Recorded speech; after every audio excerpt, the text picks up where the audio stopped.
have a night shift security job at my old middle school. Its pay is pretty good.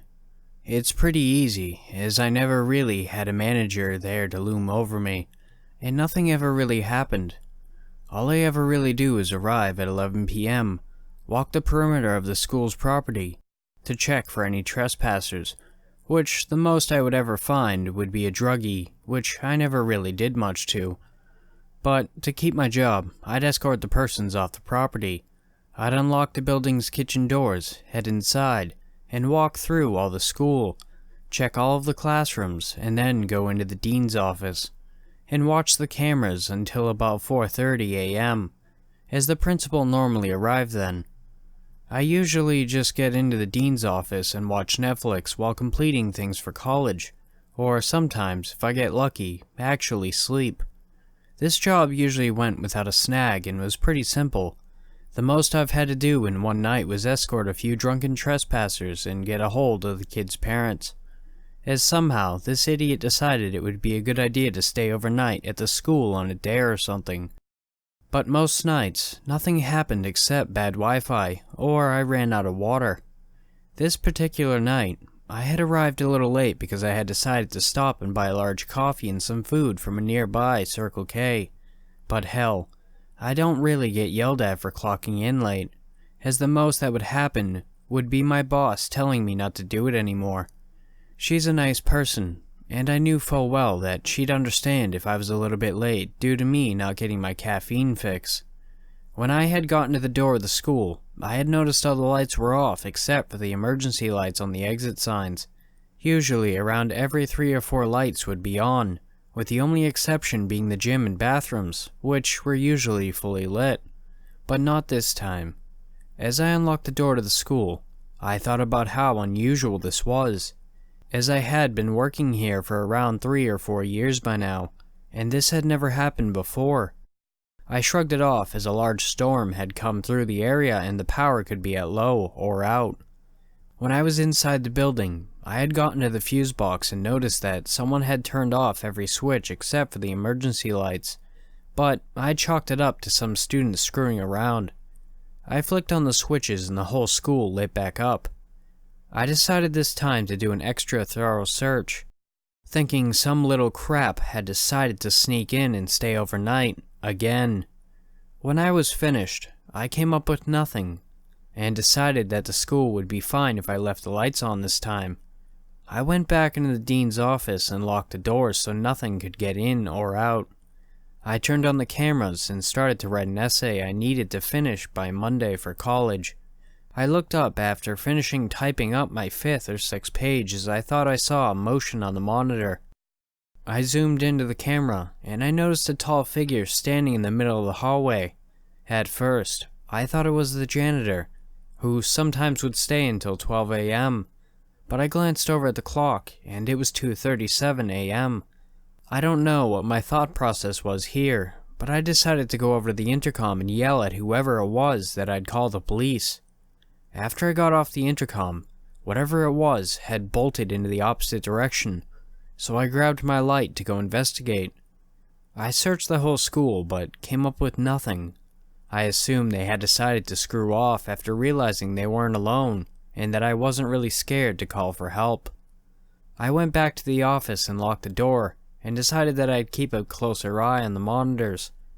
Nothing ever showed up on the monitors after that. I had actually started to drift off to sleep when around 3 a.m. came. I heard a bang. I glanced up at the door and realized that whatever it was at the door to the office I was in. I looked at the footage, but it hadn't shown up on any recordings, not even the one that had caused me to scan the whole school. The doorknob jiggled, and I looked on the camera that pointed to exactly where someone would stand opening the door, but nothing was there. I thought that maybe there was a draft in the building, so I opened the door to at the very least make sure I was alone. I opened the door, and the thing from earlier was there. It was trying to get in the room. I slammed the door shut, but I was able to realize that this thing was entirely black. It had no face, and I had just barely been able to make out that it wasn't human.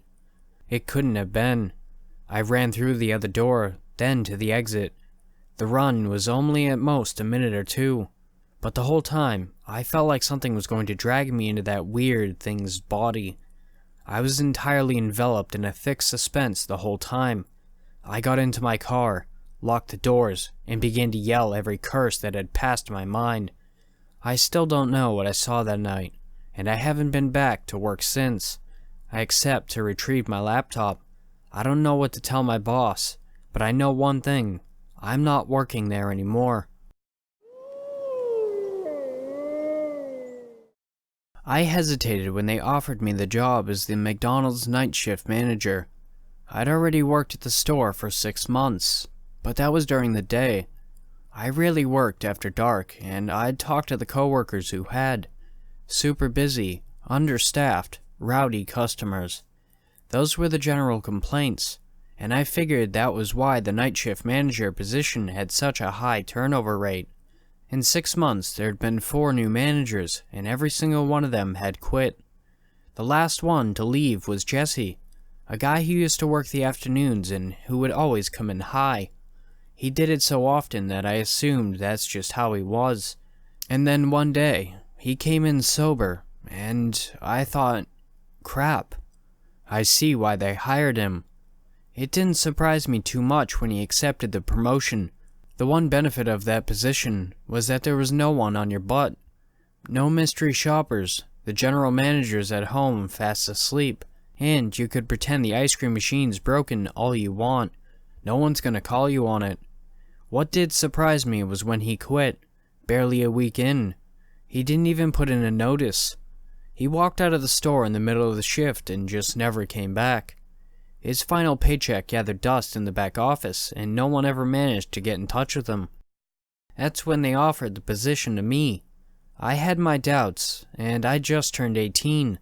I had no idea what I wanted to do with my life, and the pay was nearly double my salary as a regular crew member. I took the job, underwent about a week of training, and the next thing I knew, I was in charge of the place from 11 to 7, 5 nights a week. It wasn't bad. For the first 3 hours, I would have an extra worker in the kitchen and another one up front to take orders and hand food out the window. They both left at 3, and then the store was empty except for me and Miriam, the only cook in the kitchen. Miriam was a short, quiet, middle-aged woman who'd been working in the kitchen for more than a decade. She didn't speak English too well, but she understood it just fine. It was around 4 o'clock one Sunday night when I understood why Jesse left. The line outside was gone and the parking lot was empty. The floor and the tables in the lobby were spotless, untouched since the janitor left. The only sound was the constant hum of the fryers. I knew I still had things to do. I still needed to reboot the computer system, count the registers, but I took a moment to stand by the front counter, looking out into the lobby that closed each night at 11. I wasn't looking at anything in particular, but my eyes settled on the reflection in the window, and I saw something move. Underneath one of the booth tables. My eyesight wasn't great, so I leaned over the counter and squinted, until I knew I wasn't imagining things. It was a girl's legs, sticking straight out horizontally from well beneath the table. She had snow-white shoes, the type nurses wear. Her legs were bare, but I couldn't see anything above the kneecap. The back of her heels rested on the floor, and her toes pointed towards the ceiling. Then, the toes of her shoes started to sway, back and forth, like she was listening to music. I watched her for a moment. Was she hurt? Was this a prank? People had walked into the lobby after closing before, looking to order or use the bathroom, but I'd never seen any of them act like this. Usually, they'd come right up to the front counter. I'd say, sorry, lobby's closed, and that would be the end of it. But this... Hey! I shouted, lobby's closed!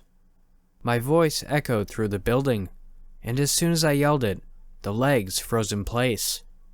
For a moment, they both lay on the floor completely still. The girl under the table drew them in close, one at a time, until they were far enough within the booth that I could no longer see them.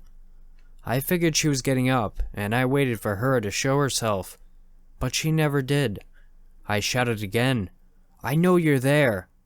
But nothing happened. I sighed, lowered my headset around my neck, and walked out into the lobby. She was going to have to acknowledge me whether she wanted to or not. But when I turned the corner and made it to the booth, no one was underneath. I looked under all the other tables and saw no one. I took a wide look, scanning the whole lobby. Besides Miriam in the kitchen, the place was empty. I stood there for a while, my feet frozen to the floor. Eventually, I sighed and walked back towards the counter, trying not to dwell on the fact that I'd imagined a pair of legs under the table for at least a full minute. I wasn't going crazy, though. I wasn't tired. I put my headset back on, and when I was sure no one had pulled into the drive-thru, I double-checked the entrances to make sure all the doors were locked. They already were. If there was really a little girl hiding somewhere in the store, and there wasn't, then she would have been hiding for at least the past 5 hours. That was ridiculous. I would have noticed her before now.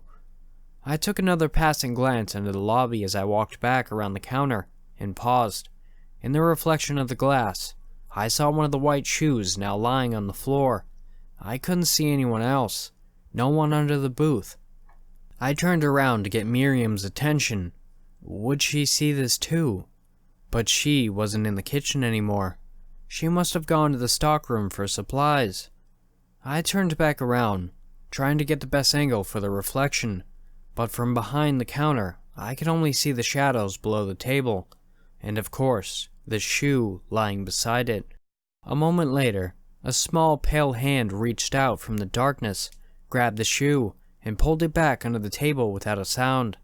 I almost forgot to breathe. I stared at that reflection for an eternity, waiting for someone to poke out again, for some other sign that this was real. I don't know how long it took for me to realize the phone was ringing. Miriam called my name from the office.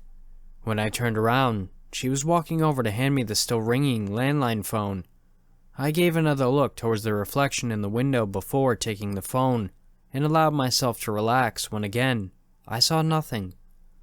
"It's late. I'm exhausted. I'm not going crazy." I thanked Miriam and answered the call. I didn't expect much. At this time of night, no well-intended person would ever call us. It was usually a mistake, some kids pulling a prank, or someone who wasn't sure if we were open 24/7 and wanted to call before they drove all the way here. But I knew from that moment, I heard the caller's voice, that this was different. Help, please, help me. A young, soft voice trembled on the line. A little girl. My eyes drifted back across the lobby to the reflection in the window. "Who is this?" Stuck. She said. I didn't see anything unusual near the booth this time. I'm stuck under the table. "Where are you?" I asked, except I knew exactly where she was. Help me get out. She continued as if she heard me. I'm stuck. I can't get out. I could feel the hairs on the back of my neck standing up and my vision felt hyper-focused. Where once the reflection was blurry, I could see it now within perfect clarity. Nothing happened though. Nothing moved from under the table, but the voice on the phone kept begging for help. Please, sir. I've been stuck here for so long. I almost hung up the phone right there. If I had, I think I would have pretended nothing had happened, and if the phone rang again, I wouldn't have answered it. But this wasn't the sort of thing anyone could ignore, and I had this feeling crawling through my skin that I could hang up the phone as much as I wanted. She wasn't going to stop calling. I went back into the lobby. I didn't walk any slower than usual, but it seemed to take forever to make it to the booth. I kept thinking about Jesse, how he'd suddenly disappeared without an explanation. I crouched down and looked under the table, and just like the last time, nobody was there. I gave a shaky sigh of relief. The voice on the phone felt so fake now. It was an obvious prank caller, one who happened to have picked the best possible time to mess with me. "Nice one," I said into the phone, and for once I managed to cut the speaker off. "Don't call this place again," But I can see you now. she said, sounding honestly confused. I'm right next to you. You're wearing a red, black uniform. "Yeah, obviously," I said. If this was a prank caller, they needed to know the jig was up. This is McDonald's. We all dress like that. And your eyes are brown. And you don't have a name tag.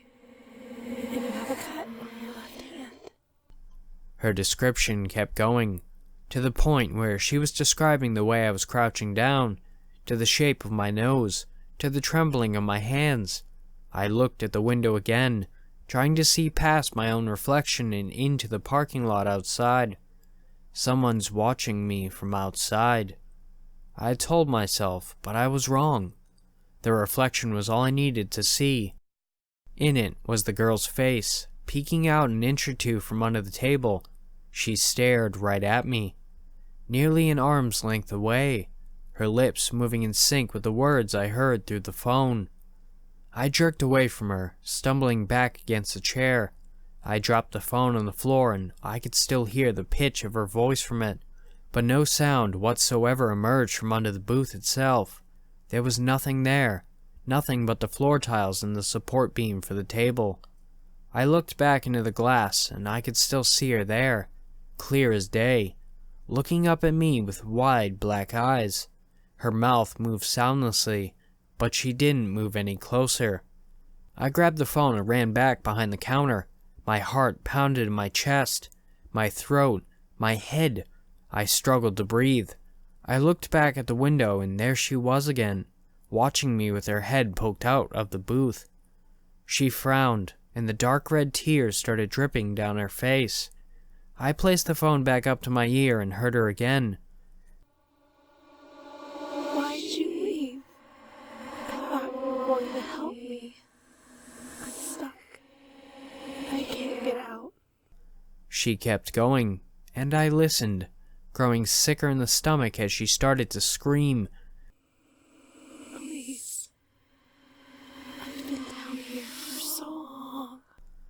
I was snapped out of it by Miriam calling my name from the kitchen. I turned around to see her watching me with narrow eyes. "Are you okay?" For a moment, I had no idea how to answer that. I looked back at the window and saw nothing, but there was no way in hell I'd imagined all that. I placed the phone up to my ear and heard the little girl screaming again. It was almost comforting. She was real. I could hear her. I told Miriam about the girl under the table and her voice on the phone, and I must have been talking too fast because she clearly couldn't understand me, so I handed her the phone and told her to listen. Miriam put the phone up to her ear. She listened for about 2 seconds, then calmly ended the call and placed the phone face down on the counter. "Demon girl," she said. "What?" She repeated herself slowly, making sure she was pronouncing it right. "Demon girl," she said. "Lives under the table. Don't let her touch you. You'll be fine." And with that, she returned to cleaning the grill, humming to herself. My headset dinged, and I heard a car pulling up to the drive-thru speaker. I raised my hand to the button on my headset to take the order, but my fingers stopped a few inches short. I looked at the girl's face through the window again. She glared at me, never blinking, never looking away. "Hello?" said the customer. But taking his order was the last thing I wanted to do. My palms were sweating, the room was spinning, and most of all, I felt sick to my stomach. "Anyone there?" the customer said. "Hello?" I took off my headset, walked out the door, and never stepped foot in that building again. I took the job because it was close to home. I was afraid my car would die. At least this way, I could always get to work. The store was tiny, but somehow had room for all the accepted vices. Cigarettes, beer, lotto, even a rack of sad, pornographic magazines that hid almost behind the counter. It wasn't too long before I got to know the regular customers. Some were just working stiffs, habitually stopping in for coffee and cigarettes. Others were alcoholics, returning multiple times each night to buy more beer. Then, there were the lurkers. They wanted to hang around and drink coffee and talk. Most of them were nice enough, despite being the kind of person who hung around a convenience store at 3 a.m. There were a few of them, though, who I eventually started to dread. The blowhard, with his politics and racism. The mental health casualty, who probably should have been in a facility. And Ed. Ed worked at the dump. He started work at 5 a.m. He'd show up at my store sometime around 4-ish, usually. He'd buy coffee and a bear claw and linger. One day, Ed brought me a couple of venison steaks from a deer he'd shot. It was a little strange, but I thanked him and put the steaks in the freezer. Then, he'd bought me some chocolate roses, which is when I figured out why Ed was hanging around so much. After that, I dread the sight of Ed's truck pulling into the parking lot. I wasn't a confrontational person. I needed my job. What was I going to do if he pushed the issue? He kept bringing me unwanted gifts, and I kept trying to desperately be polite, but not encouraging. Then, one day, he just didn't show up. I didn't notice at first. It was probably a week before I realized that Ed hadn't been in. I was relieved. The more time went past, the more relieved I got. I didn't question my good luck. If I thought about it at all, I thought maybe Ed had found someone else to pursue. Hopefully, someone who wanted a middle-aged redneck who worked at the dump. It was probably a good 6 months later that I thought I saw Ed's truck pulling into the parking lot. My stomach dropped. But he didn't come in. Over the next few weeks, it kept happening. I'd see the truck out of the corner of my eye, but he'd never actually come into the store, always when there was no one else around. One of the other late-night regulars was a cop. He'd come in for coffee and occasionally a pastry, if they were fresh out of the oven. Ed's phantom truck was really skeeving me out. I felt kind of stupid. He'd never done anything besides give me inappropriate gifts. But the next time the cop came in, I asked him about Ed. He knew who Ed was being the operative word. Ed had been dead for months. He'd been caught stealing cash from the dump. They charged a fee to drop trash, and Ed had been pocketing the cash. And then he offed himself. I only stayed in that job for another couple of weeks. Being alone all night was too creepy. My new job is 8 to 4. Even in the wintertime, it's daylight when I get there, and still light when I leave. But yesterday, I thought I saw a familiar truck pulling into the parking lot. Thanks for watching, Wolfpack. If you want to submit your story, my email and subreddit will be in the description below. And also, if you're not subscribed, please do if you want. And don't forget to like and comment as well. Have beautiful nightmares. And I will see you next time.